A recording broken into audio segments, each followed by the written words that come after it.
பார்த்துருக்கேன் சார். சமுதாயத்துக்கு தேவையில்லாத ஒரு ப்ரோக்ராம் அது. ரொம்ப இன்ட்ரெஸ்ட்டாக போயிட்டுருக்கு, 8வது சீசன் போயிட்டுருக்கு.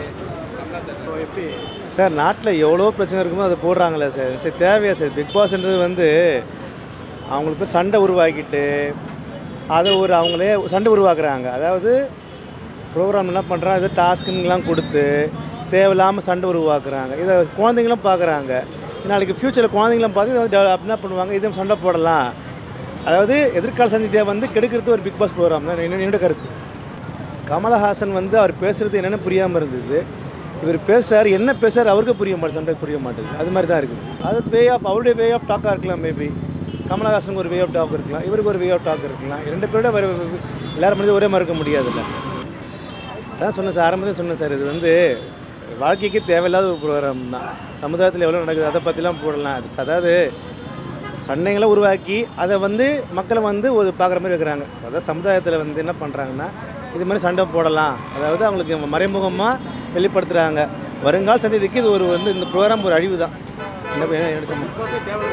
ஆமாம் ஆமாம் கண்டிப்பாக சார், இதெல்லாம் தேவையில்லாத விஷயம் சார். இந்த பிக் பாஸ் நீங்கள் நார்த்தில் கொஞ்சம் சில பார்த்தீங்கன்னா இன்னும் ரொம்ப செக்ஷுவலாக போகிறாங்க, ரொம்ப இன்டீரியராக பார்த்தீங்கன்னா அது இன்னும் கொஞ்ச நாள் தமிழ்நாட்டுக்கு வர பண்ணுவாங்க.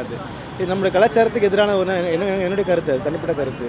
ஏன்னா நார்த்தில் நான் சிலதெல்லாம் பார்த்துருக்கேன். நான் இந்த சல்மான் நடத்துகிற ப்ரோக்ராம்லாம் டைம் பாஸ்க்காக ரொம்ப பார்த்தேன். என்னென்னு பார்த்தா அதில் பார்த்தா ரொம்ப செக்ஷுவலாக சம்டைம்ஸில் பார்த்தாலே அது மாதிரி நடக்குது.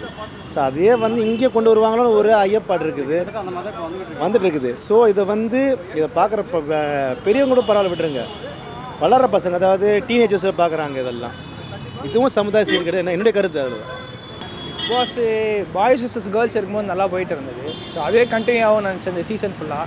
ஸோ மறுபடியும் பழைய மாதிரி எல்லோரும் ஒன்றா சேர்த்துட்டாங்க. மறுபடியும் அதே லவ் கண்டென்ட்டு, ஃப்ரெண்ட்ஷிப் கண்டென்ட்டு அதே மாதிரி தான் போகுது. ஒரு எக்ஸைட்மெண்ட்டாகவே இல்லை. முன்னாடி இருந்ததுக்கும் இப்போ இருந்ததுக்கும் போராக தான் போயிட்டுருக்கு. ஆக்சுவலாக அருண் நல்லா போயிட்டு இருந்தார். இந்த லாஸ்ட் ஒரு 1 வீக்காக அவர் பண்ணுறது ஒரு மாதிரி நெகட்டிவாக போயிட்டுருக்கு. மற்றபடி அவர் நல்ல பிளே தான். எனக்கு வந்து முத்து ரொம்ப பிடிக்கும். ஸோ அவர் பிடிக்கும் அது. ஆனால் விஷால் வந்து ரொம்ப சேஃப் ப்ளே பண்ணுறாரோ அப்படின்ற மாதிரி ஒரு தோணுது. கேர்ள்ஸ் சைடில் பார்த்தோன்னா ஆனந்தி சொல்லுவேன். ஏன்னா ஆனந்தின்றவங்க வந்து நல்லா ப்ளே பண்ணியிருந்தாங்க. அவங்க வெளியே போயிருக்கக்கூடாது. ஸோ தவறுதெல்லாம் அவங்க போயிட்டாங்க. ஸோ அது எனக்கு கொஞ்சம் நல்லா இருக்குது. இல்லை அப்படின்னு பார்த்தா அவங்களும் தானே வெளியே வந்துட்டாங்க. ரெண்டாவதாகவே அவங்க வந்துட்டாங்களா, அது ஒன்றும் விஷயம் சொல்லுவேன். ஆனால் லாஸ்ட் வீக் வந்து சிவாவுக்கு பதிலாக அவங்க போயிருக்கணுன்ற மாதிரி இருந்தது. அது எப்போயுமே எல்லா பிக் பாஸும் நடக்கிறது தான். ஸோ யார் நல்லா கண்டென்ட்டாக வெளியே ரீச் ஆகுதோ அவங்கள தான் வச்சுட்ருப்பாங்க. அது எல்லா சீசனும் நடக்கிறது தான். அது எல்லா சீசன்லேயும் தானே. லவ்ன்றது எல்லா சீசனும் நடக்குது. ஹக் பண்ணுறது ஒன்றும் பெரிய தப்பான விஷயம் கிடையாது. ஹிந்தி பிக் பாஸ்லாம் இப்போ பார்த்தீங்கன்னா இப்போ தமிழ் பிக் பாஸ் எவ்வளோ மேல் இல்லை. ஆமாம், அது என்ன உண்மை தான் ப்ரோ. ஒன் சைடாக பேசுகிறாரோ அப்படின்ற மாதிரி இருக்குது. எப்படின்னா இவர் ஒரு பதில் எதிர்பார்க்குறாரு, அந்த பதில் தான் அவங்க சைட்லேருந்து வரணுன்ற மாதிரி எல்லா வாட்டியும் பேசிகிட்டு இருக்காரு. இல்லைனா நீங்கள் உட்காருங்க, அவங்க புரிய வைக்க ட்ரை பண்ணுறாங்க. கண்டஸ்டண்ட்டும் அப்படி தான் பண்ணுறாங்க, மற்றபடி ஒன்றும் இல்லை. ஆனால் இவர் எப்படி சொல்கிறது, இவங்க சொல்லிட்டாங்க இந்த ஆன்சர் வர வரைக்கும் நீங்கள் பேசுங்கன்ற மாதிரி அதே பேசுகிறாரோ அப்படின்ற மாதிரி ஃபீல் ஆகுது. ஆமாம் கண்டிப்பாக அந்த ஆன்சருக்காக இவங்க ஒரு 80% அப்படி சொல்லுவாங்கன்னு பார்க்குறாங்க. அவங்க வேறு ஆன்சர் சொன்னோடனே இவருக்கு ஒரு மாதிரி டென்ஷன் ஆகிடுறாரு. மற்றபடி ஸ்டார்டிங்கில் நல்லா தான் போயிட்டு இருந்தது. இப்போ தான் அவரும் ஒரு ஒன் சைடாக பேசுகிறாரோ அப்படின்ற மாதிரி ஒரு ஃபீல் இருக்குது. அது எல்லா வாட்டியும் இந்த வாட்டி தான் பேச வைக்கிறாங்க. இதுக்கு முன்னாடி வரைக்கும் யாருமே பேச வைக்க மாட்டாங்க. ஷஃபிள் பண்ணி சண்டே ஷோ சாட்டர்டே ஷோ அப்படி தான் போயிட்டுருக்கோம். இப்போ தான் பேச வச்சுட்ருக்காங்க. அதுவும் கண்டென்ட்டுக்காக தான் நான் நினைக்கிறேன். ஒருத்தர் 24 மணி நேரம் பிக் பாஸே பார்க்குறேன்ட்டாரு. அப்போ அவருக்கு சாப்பாடு என்ன, வேலைக்கு எப்படி போவார், அதெல்லாம் அவ்வளோ இருக்குல்ல. எல்லாமே கண்டென்ட்டு தானே. இல்லை அப்படி பார்த்தீங்கன்னா நான் எங்கள் அம்மா மேலேயும் எங்கள் அக்கா மேலேயும் நான் டெய்லியும் அவங்க இருந்தாங்கன்னா அவங்க மடி மேலே பட்டுக்கிறது ஒன்றும் சர்வசாதாரணம்னு சொன்னோம். அதை நம்ம எப்படி எடுத்துக்கிறன்றதை பொறுத்து தான். இவரோடு தான் அந்த நெகட்டிவ் சைடில் பார்க்குறது அவங்களோட மிஸ்டேக்காக தான் நான் நினைப்பேன். அது மற்றபடி வேறு எனக்கு தெரிஞ்ச வரைக்கும் ஹிந்தி பிக் பாஸ் அளவுக்கு இங்கே அவ்வளோ வல்கராக போகலன்னு நினைக்கிறேன். அது இன்னும் வல்கராக இருக்கும் என்னை பொறுத்த வரைக்கும். அந்த இன்டெப்டாலாம் நான் போக மாட்டேன். ஜஸ்ட்டு அது ஒரு என்டர்டெயின்மெண்ட் தான். நம்ம அதையே நம்ம ஒரு இன்டெப்டாக எடுத்துக்கணும். சரி இவங்களை நம்ம இன்னொரு வாட்டி பார்த்தாலும் ஒன்றும் போகிறதில்ல, பார்க்கலனாலும் ஒன்றும் பிரச்சனை கிடையாது. ஜஸ்ட் அப்படியே ஒரு என்டர்டெயின்மெண்ட்டாக பார்த்துட்டு போயிடணுன்றது என்னோட கருத்து. அப்படி பார்த்தா ஒரு சீசன் நல்லாயிருக்கும், ஒரு சீசன் நல்லா போகாது. ஸோ அந்த மாதிரி தான். போன சீசன் நல்லா போயிருந்தது. இந்த சீசன் கொஞ்சம் சுமாராக தான் போகுது. போன சீசனும் அந்த கம்மலை வச்சு அந்த கான்ட்ரவர்சியாக போயிட்டு இருந்தது. அதுவும் ஏன் வேணுட்டுமே பண்ணுறாங்கன்னு புரியல. இந்த வாட்டி சாட்சனா விஜய் சேதுபதி அப்படி போயிட்டுருக்கு. ஸோ இவனுங்களாம் ஒரு கண்டென்ட் கிரியேட் பண்ணி வச்சு எல்லாரையும் பார்க்க வைக்கிறாங்க அப்படின்றது என்னோட ஒப்பீனியனாக இருக்குது. பிக் பாஸ் ரொம்ப பெருசாக ஃபாலோ பண்ணுறதில்ல, பட் ஒரு டைம் பாஸுக்கு பார்ப்பேன். கண்டஸ்டன்ட்டு பிடிச்சதுன்றத விட தெரிஞ்சது சொல்கிறேன். சௌந்தர்யா அவங்க ஃபீமேலில் சௌந்தர்யா, அப்புறம் மேலில் அவர் பேர் என்ன அந்த ரைட்டர் முத்துக்குமார், முத்துக்குமார், அப்புறம் அந்த பிரதீப்போ சஞ்சய் யாரோ இருக்காங்க அவங்கெல்லாம். அதான் ஃபஸ்ட்டு வரும்போது ஆக்சுவலாக ஃபஸ்ட்டு கண்டஸ்டண்ட்டே அவங்க தான் அவங்க தான் இல்லை அம்மா 2வதோ 3ரோ வந்தாங்க. அப்போ வந்து பரவாயில்ல அப்படின்ற மாதிரி இருந்துச்சு. பட் இப்போ பெருசாக ஓரளவு அந்த இது இல்லை தான், கரெக்டு தான். அப்படி எதுவும் சொல்ல முடியாது. கமல் சார் அவரோட ஸ்டைலில் பண்ணுறாரு, விஜய் சேதுபதி சார் அவரோட ஸ்டைலில் பண்ணுறாரு.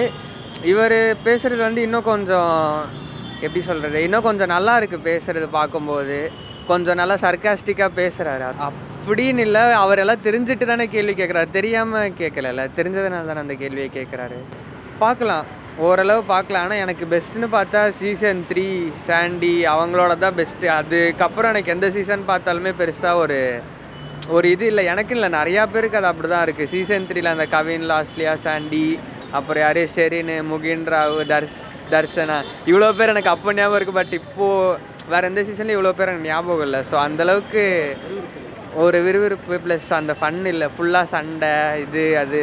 நேற்று பார்த்தேன் பாலுக்கு ஏதோ சண்டை போட்டிருந்தாங்க, அதெல்லாம் நேற்று தான் ரொம்ப நாள் கழித்து பார்த்தேன். அப்பப்போ அதெல்லாம் அங்கே இருக்கும்போது ஒரு சண்டை தான். பட் பெருசாக அதை இது பண்ணுற அளவுக்கு எதுவுமே இல்லையே.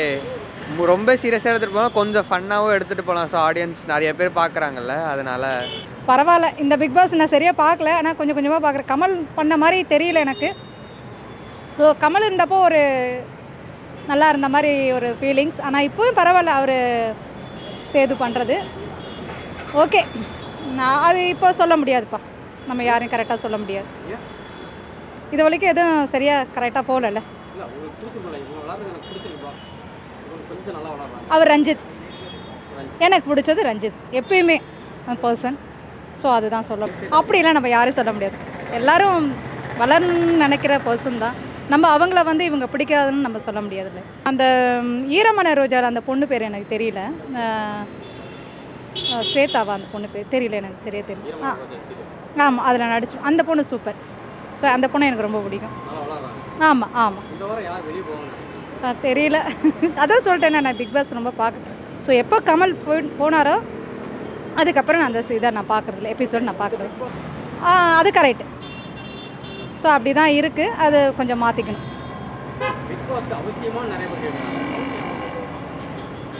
இருக்கிறது நல்ல இப்போது நல்லா தான் இருக்கும். இப்போ எனக்கெல்லாம் பார்த்தீங்கன்னா ஒரு 2 இயர்ஸ் 3 இயர்ஸ்க்கு நல்லா பிக் பாஸை நான் ஒர்க்கு பண்ணிட்டு வந்தேன்னா அந்த நைட்டு 10 மணிக்கு மேலே உட்காந்து 11 மணிக்கு பார்ப்பேன். கரெக்டாக நல்லா இருக்கும். ஸோ அது ஒரு பரவாயில்ல, கரெக்டாக போனால் கரெக்டு ஓகே, எடுக்கலாம் கரெக்டாக. இதுதான் ஒரு சாப்டர்னு அதை கரெக்டாக கொண்டுட்டு போகணும், அவ்வளோதான்.